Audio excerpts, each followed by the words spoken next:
Milliyet.com.tr'den herkese merhabalar. Okulların açılmasıyla birlikte çocuklarda da hastalık süreci başladı maalesef. Özellikle dirençli öksürük dediğimiz bir inatçı öksürük var ki çevrenizden de sıklıkla duyuyor olabilirsiniz. Bugün bu konuyu çocuk göğüs hastalıkları uzmanı Sayın Profesör Doktor Erkan Çakır hocamla konuşacağız. Evet. Hoş geldiniz. Hoş bulduk, teşekkürler. Nasılsınız hocam? Sağ olun, siz nasılsınız? Çok teşekkür ediyorum. Hemen başlamak istiyorum. Evet. Çocuklarda öksürük neden olur? Evet. Aslında çocuklarda öksürük hem üst solunum yolu problemlerinden olabiliyor hem de alt solunum yolu problemlerinden olabiliyor. Yani sadece bir akciğer kaynaklı değil, bazen burnumuz, genzimiz, gırtlağımız kaynaklı. Bazen enfeksiyonlara bağlı öksürükler, bazen de enfeksiyon dışı sebeplere bağlı öksürükler de olabilir. Yani oldukça fazla sebepten dolayı aslında bir öksürük olayımız bizim olabiliyor. Hocam peki öksürüğün çeşitlerini nasıl sıralayabiliriz detaylı olarak? Aslında birçok çeşidi var. Öncelikle mesela süreye göre sınıflarsak bazı öksürükler bir aydan daha kısa sürer ve biz bunlara akut öksürük diyoruz. Diğer tip öksürükler ise bir aydan daha fazla, 4 haftadan daha fazla sürdüğü zaman öksürük ise buna da kronik öksürük veya dirençli öksürük diyoruz ki en fazla bizim gerçekten problem olarak gördüğümüz dirençli öksürüklerdir. Bir de öksürüğün niteliğine göre de bir sınıflayabiliyoruz. Bazı öksürükler sadece kuru bir öksürükken bazı öksürüklerde yaş öksürük veya ıslak öksürük dediğimiz balgamlı, sekresyonlu öksürükler olabiliyor. Yani kabaca aslında zamanına göre akut ve kronik öksürük, niteliğine göre de kuru ve ıslak öksürük, balgamlı öksürük şeklinde sınıflayabiliriz. Dirençli öksürüğü çok duyuyoruz son zamanlarda. Dirençli öksürük nedir? Neyin belirtisi? Evet. Dirençli öksürük çocuklarda gerçekten çok büyük problemlerden bir tanesi. Hemen hemen özellikle kreşe giden, anaokuluna giden ve okula giden çocuklarda da çok karşımıza gelebiliyor. Bebeklik döneminden beri de tabii ki karşımıza gelebilir. Bir hastada öksürük başladıktan sonra öksürüğün 4 haftadan daha uzun süre devam etmesi. Bazen tedavi aldığı halde devam edebilir, bazen tedavi almadan da. Yani kabaca aslında biz 4 haftadan daha uzun süren öksürüklere kronik öksürük diyoruz veya düzelmeyen öksürük veya dirençli öksürük diyebiliyoruz. Neden 4 hafta? Çünkü çocuk akciğeri çok nazik. Biz bu kronik öksürüğü 4 haftadan daha uzun süre kabul ettiğimizde hemen altta yatan sebebi araştırmak isteriz ve geç kalmaktan korkarız. Çünkü çocukların akciğerleri hasarlanmaya çok çabuk meyilli. Örneğin erişkinlerde bu süre 8 haftadır. Ama çocuk akciğerini korumak adına bütün dünyanın ve bizim de kabul ettiği çocuklarda şayet 4 haftadan daha fazla süreli öksürük varsa biz bunu kronik öksürük, düzelmeyen veya dirençli öksürük olarak nitelendiriyoruz. Bir de hocam öksürük özellikle geceleri çok fazla artıyor çocuklarda da. Evet. Neden geceleri daha fazla artıyor? Geniz akıntısının bir etkisi var mı? Evet.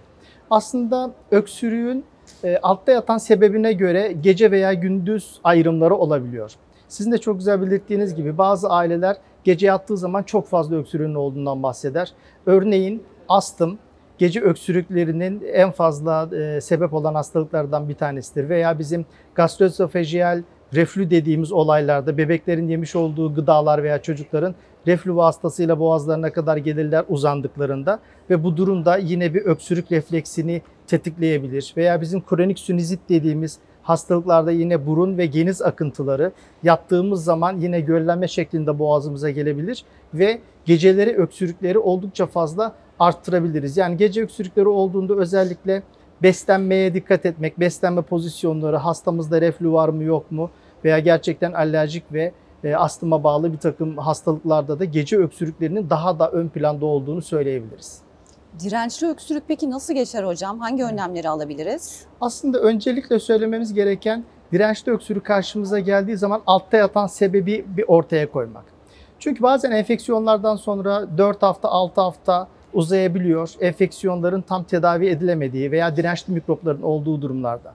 Mesela basit bir bronşit olarak başlayan akciğerlerde kronik bronşit dediğimiz olayı ilerleyebilir ve akciğerlerde akciğer sönmesi veya bronş genişlemesine kadar giden problemlere yol açabiliyor. Veya bir tüberküloz gibi bir hastalık veya bir yabancı cisim aspire etmiştir çocuk.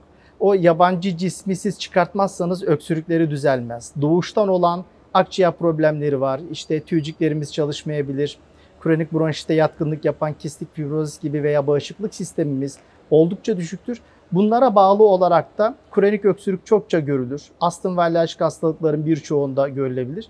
Yani aslında kronik öksürüklü bir çocuk olduğunda veya ailemizde düzelmeyen öksürüğü olan bir çocuk olduğunda bir şeyler yapmadan önce bir altta yatan sebebi bir mutlaka araştırıp bulmamız gerekiyor. İlk yapmamız gereken bu. Sonrasında hani ilaç tedavileriyle mi düzelecek bir durum yoksa farklı önlemlerle mi düzelecek bir durum, buna bakmak gerekiyor. Önce altta yatan nedenin tespiti oldukça önemli bizim için. Bir de son zamanlarda özellikle buhar makinesiyle tedavi çok fazla gündemde. Çoğu kişi evine bile imkanı olan alabiliyor bu cihazları. Hangi durumlarda buhar makinesiyle tedaviyi öneriyorsunuz hocam? Etkili bir yöntem mi? Aslında bizim normalde astımlı hastalarda kullandığımız nebulizatör makinelerimiz var. Bir takım hava ilaçlarını vermek için onu ayrı tutuyorum. Çünkü o hani aslında buhar makinesi olarak geçmiyor. Nebulizatör, ilaç verme makinesi. Sadece buhar veren makineler var. Bazen aileler çocuklarının burnu ve genzi çok kuru olduğunda onu tercih edebiliyor ama dikkat etmemiz gereken şu: hem enfeksiyon önlemlerini çok iyi almak gerekiyor bu durumlarda. Bazen de altta yatan bir havayolu hassasiyetimiz varsa, örneğin reaktif havayolu deriz veya astım olabilir, kronik bronşit olabilir. Sadece ilaçsız buhar alındığında tetiklenebiliyor bronş spazmımız ve öksürükler daha da artabiliyor. Yani bu buharları ezbere kullanmak yerine yine hekim kontrolünde, şayet çocuğumuzun burun nemlendirme ihtiyacı varsa belki serum fizyolojik damlalar ve nazal nemlerle biraz daha nemlendirme yapabiliriz. Hani şayet bilmiyorsak öksürük nedendir, sadece kuru buharı bir tedavi aracı olarak kullanmamak lazım. Bu tür şeylerin tabii en büyük dezavantajı da altta yatan ana sebebin tanı almasını geciktirme riskleri oluyor. Ondan dolayı açıkçası ailelerimize belki hekimlerin önermesi durumunda kısa süreli kullanılabilir. Onun haricinde yani sadece öksürüğü gidermek amaçlı kullanmalarını önermiyoruz. Şimdi kış da geliyor hocam. Bizde çok yaygındır aslında. Biz hani sanki oda sıcak olsun, çocuğum üşümesin mantığında hep büyütürüz çocuklarımızla, anneler özellikle. Bu doğru mu? Yani ideal bir oda sıcaklığının kaç derece olması lazım çocuğun tıkanmaması için? Bizim hava yollarımızın rahat etmesi için aslında ideal sıcaklıklar 21-22 derece civarlarında. Yani odanın bizim tek kat kıyafetle kalabileceğimiz şekilde olması yeterli. Aşırı ısıtmanın hiçbir faydası yok. Dediğiniz gibi tam tersi, aşırı sıcaklardan dolayı yine o sıcak reseptörlerinin uyarılmasına bağlı bir takım tahriş öksürükleri olabiliyor. Aşırı soğuk olmasında tabii hastalıklara etken olması olabilir. Yani tam ikisinin ortasında aslında 22 derece civarlarında bir ideal oda sıcaklığı diyebiliriz çocuklarımız için. Covid-19'un yeni varyantları da ortaya çıkmaya başladı. Dirençli öksürüğün Covid-19'la bir bağlantısı olup olmadığını nasıl anlayabiliriz? Hangi durumlarda test yaptırmalıyız? Evet. Şimdi normalde tabii bütün aslında sadece Covid-19 değil. O sonbahar, kış aylarındaki bütün solunum yollarını tutan virüs dediğimiz enfeksiyonlar uzamış öksürüğe aslında sebep olabilir. Örneğin grip virüsleri buna sebep olabilir. Respiratuar sinsitial virüs dediğimiz bir virüs buna sebep olabilir veya adenovirüs gibi. Yani virüsleri ayırmaksızın aslında hepsi birden uzamış öksürüklere sebep olabiliyor. Burada en çok dikkat edilmesi gereken, virütik bir enfeksiyon geçirdik, öksürüklerimiz uzadı. Veya her virüs enfeksiyonu sonrası öksürüğümüz uzuyor, ciğerlerimize iniyorsa bu durumda mutlaka altta yatan bir problem var mı yok mu diye bir hekime gidip araştırmak lazım. Başta astım ve astım benzeri durumlar. Covid ile ilgili de şunları söyleyebiliriz. Gerçekten Covid oldukça dikkat etmemiz gereken bir hastalık. Çünkü bazılarında çok ağır geçirilebiliyor. Covid'de biliyorsunuz öksürükler, yüksek ateşler, ciddi vücut kırgınlıkları şeklinde problemler ortaya çıkabiliyor. Aile bireylerinde de örneğin mesela varsa bu bulgular, bu durumda Covid'den şüphelenilebilir ve özellikle bu hastalığın çokça arttığı dönemlerde bizler de hastalarımızdan altta yatan bir Covid var mı yok mu mutlaka ona yönelik testlerini istiyoruz. Ama hani halkımız sadece Covid'den değil, diğer virüs enfeksiyonlarının da bu şekilde uzamış öksürük, hırıltılı hışıltılı durumlara yol açabileceğini bilmeleri oldukça önemli. Ailelere buradan ne önerirsiniz? Şimdi okul başladı, hastalık mevsimi başladı dedik. Ne yapmalı aileler? Nasıl önlemler almalı çocukları için? Çok teşekkürler gerçekten bu sorunuz için. Aslında bizim aktif yapabileceğimiz birçok şey var kış aylarında. Örneğin bir önceki sene çocuğumuz çok fazla grip geçirdiyse, kalabalık ortamlarda çok fazla bulunma zorunluluğu varsa, altta yatan bir kalp hastalığı veya akciğer hastalığı varsa mutlaka grip aşısını yaptırmalarını ailelere öneriyoruz. kreşe giden çocuğumuz olabilir veya bizim risk grubunda dediğimiz hastalarımız olabilir. Mutlaka onlara birinci olarak grip aşısını mevsim geldiğinde yaptırmalarını öneriyoruz. İkincisi, bazı virüsler havada asılı kalıyor ve biz direkt temas edebiliyoruz ama bazı virüslerde de bir takım zeminlere çökebiliyor. Bizim o zeminleri ellememiz neticesinde iyi bir el hijyeni yapmadığımızda burnumuza, yüzümüze, gözümüze götürmemiz neticesinde birçok mikrobu da böyle kapıyoruz. Böyle olduğu için ben mutlaka çocuklara iyi bir el temizliği eğitimi verilmesini ailelerimize öneriyorum. Hem kapalı ortamda bulundukları yerlerde bir yerlere temas ettilerse yüzlerini burunlarını bulaştırmadan önce el temizliği. Okuldan, kreşten eve geldikten sonra üstümüzün başımızın değiştirilmesi ve yine güzel bir özellikle vücudumuzun açık bölgelerinin güzel bir temizliğinin yapılması mesela bunlar çok çok önemli.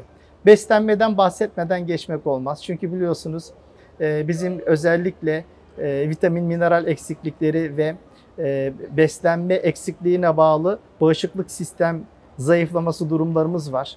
Mutlaka fast food alışkanlıklardan ziyade bol lif içeren, bizim solunum yollarımızı da koruyucu olan yeşil sebzeler, meyveler, salata örneğin gibi mutlaka bunları çok iyi tüketmek, ev yemeklerine mutlaka önem vermek ve bir dengeli beslenme yapmak zorundayız. Yani karbonhidrat, yağ ve protein oranlarımız dengeli. Öbür türlü bir dengesiz besleme olduğunda gerçekten çok hastalıklara meyiller oluşabiliyor. Kış aylarında biliyorsunuz güneşten biraz mahrumuz. Böyle olduğu için bazı çocuklarımızda biz şüphelendiğimizde anemi, kansızlık var mı yok mu tetkiklerini yapıyoruz. D vitamini yetersizliği olanlarda bir süreliğine destek vermek faydalı. Bunları mutlaka yapmak lazım. Tabii çocuk göğüs hastalıkları uzmanı olarak bizim söylemezsek yani hata edeceğimiz en önemli noktalardan bir tanesi de sigara dumanına maruziyetin ortadan kaldırılması. Ailelerimizin de bu konuda gerçekten çok dikkatli olması lazım. İkinci sigara maruziyeti birinci kadar etkili, hatta daha fazla bile etkili olduğunu yapan çalışmalar var. Sigara dumanından maruz kalmayacak çocuklarımız. Çok kalabalık AVM'lere vesaire gittiğimizde maske takarak kendimizi koruyabiliriz ve hijyene dikkat ederek. Yani bu önlemleri genel olarak aldığımızda en azından daha hafif ve daha az sayıda geçireceğimizi bu hastalıkları düşünüyorum. Çok teşekkürler hocam verdiğiniz yararlı bilgiler için. Evet, ben çok çok teşekkür ederim. Son bir noktada da bazen öksürük kesiciler adı altında çok kullanılan ilaçlar var. Çok kısa onlardan da bir uyarı yapmak isterim. Altta yatan sebebin ne olduğunu anlamadan sadece öksürük kesici ilaçlar kullandığımızda da olayı maskelemiş oluyoruz aslında. Farklı da bir şey yapmıyoruz. Belki çocuğumuz bir yabancı cisim yuttu ondan öksürüyor. Belki bir kronik bronşiti var. Bronşları genişledi ondan öksürüyor. Bu yüzden öksürük kesici diye nitelendirdiğimiz ilaçları da mutlaka bir hekim önerisi olmaksızın kullanmamaları ve gerekli zamanlarda hekimlerine başvurmalarını ailelerimize öneriyoruz. Çok teşekkürler çünkü o kadar önemli bir noktaya aslında parmak bastınız ki zaman zaman bütün ailelerin yaptığı bir hata. Aman öksürüyor hemen önünü keseyim bir öksürük şurubu vereyim diyoruz zaman zaman. Bunu da yapmayın diye tekrar uyaralım izleyicilerimize. Evet. Çok teşekkürler hocam tekrar. Teşekkür ederiz. Sağ olun. Evet bizi izlediğiniz için teşekkürler. Yeni bir videoda görüşmek üzere. Hoşça kalın.